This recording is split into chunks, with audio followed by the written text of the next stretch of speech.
Yes, I'm still in this mall because I'm a little bit depressed.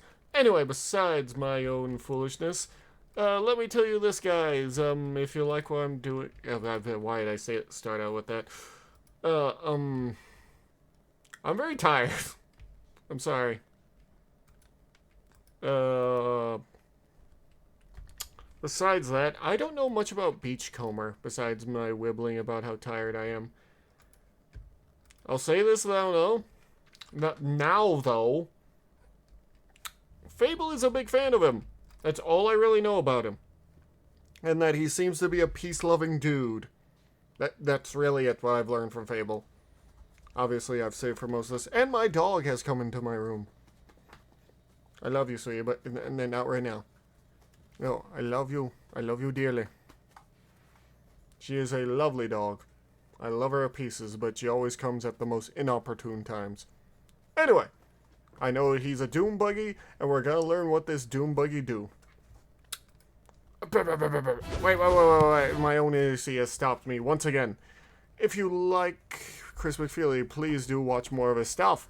He makes wonderful stuff for the Transformers community, and, if you're not watching him first before watching me, how? How is that even possible? How did you get here? Anyway, Beachcomber. I will eventually call my dog back into my Kicking room. off August with a Patreon-sponsored episode, supporter Consuelo Higdon wanted their favorite character to get the basics treatment. So today, we're looking at Beachcomber. I like his visor. The original Beachcomber toy was released in the second year of the Transformers franchise, 1985. He and his fellow Autobot mini-vehicles from this year were some of the first brand new Transformers toys that hadn't previously been available as part of a Japanese toy line. It's generally thought that they were designed for Takara's Microchange line, but wound up going unproduced until Transformers. Okay. Beachcomber transforms into a Chinook fast attack vehicle, which is actually a kind of armed military vehicle used for desert combat. I have never heard of this vehicle ever. Like, I like looking at cool military vehicles. I have never heard of this thing at all. I don't know what else to say about this. I'm confused by this knowledge. What should I think? Well, other than that, I thought he was a Doom Buggy, I'm not gonna lie. Give me 1 second, guys.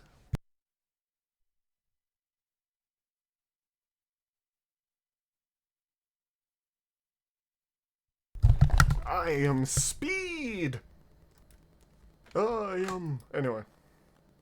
But all Transformers paperwork referred to Yeah, it only as an it ordinary looks like a Doom dune Buggy.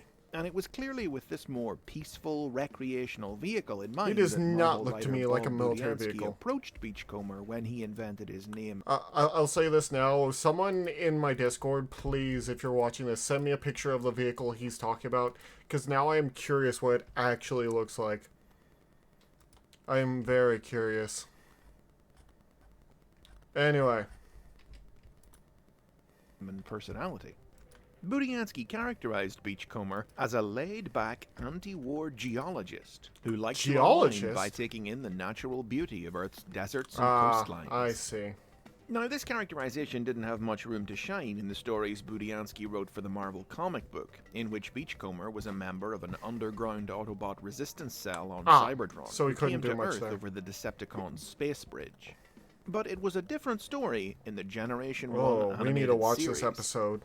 Beachcomber joined the cast of the cartoon partway through its second season, albeit with no explanation offered for where he and most of the other 1985 characters had come from. The series took Beachcomber to the peak of his fame. Even today, he's never had a role as significant and as memorable as the one he enjoyed in his showcase episode, The Golden Lagoon.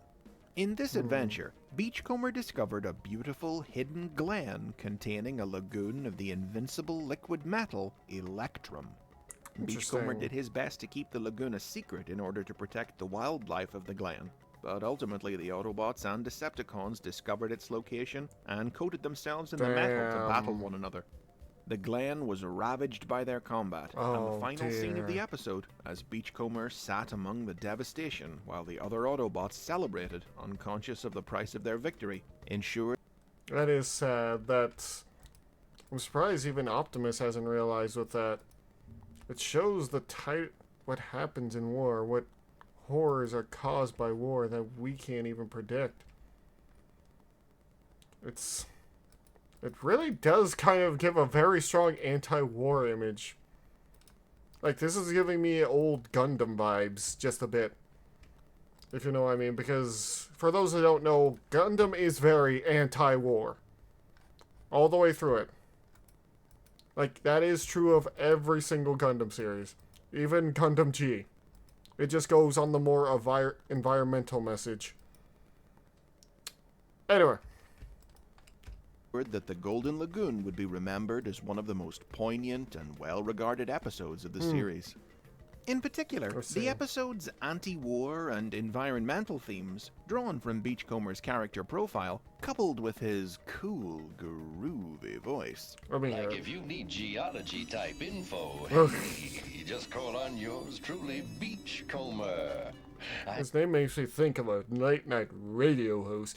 We're doing this on 83.9 The Vibe. I'm sorry for anyone that just had to hear me do that. I dig projects that don't require conflict, you know. Based on that of classic crooner Bing Crosby and provided by actor Alan Oppenheimer, ensured Beachcomber a for those who don't know, I love singing Bing Crosby songs. Would you like to swing on a star, carry moonbeams home in a jar, and be better off than you are? I love doing that kind of thing. I know it's weird for some people, but I love singing his songs. Pervasive reputation with fans as a hippie, which is a bit of an exaggeration. Yeah, no, I don't see that. After Beachcomber's toy was discontinued in 1987, he stopped appearing in the cartoon, and in the comic he was taken offline following a mauling from Mindwipe. Damn. He didn't receive any further toys in the Generation 1 toy line, but his original figure was re-released in a new green chrome color scheme as part of the Transformers Generation 2 line in 1993. The first new incarnation of Beachcomber wasn't introduced until 2005 in Transformers Energon. A recolor of the Energon Autobot Cliffjumper, this Beachcomber was a jokester who patrolled the coasts off of the Autobots' Ocean City, and still transformed into a beach buggy like the original. He had virtually no presence in media, however. He made only a small cameo in the Energon comic book, and he didn't appear at all in the Energon cartoon, which instead used his color scheme to represent a powered-up form for Cliffjumper himself, rather than a separate character. A Transformers animated incarnation of Beachcomber was supposed to appear in the premiere episode of the animated cartoon's third season in 2009. Damn. The scene was going to involve Beachcomber stumbling onto the Decepticon spy, Shockwave, and being killed by him. What? But it was cut for time, and Beachcomber survived to make a crowd scene cameo later in the season. That's a bit much. Oh, I can see Warpath Gears. I don't know this one. Oh, wait, that's Cosmos. I don't know this one. Is that Rat Trap?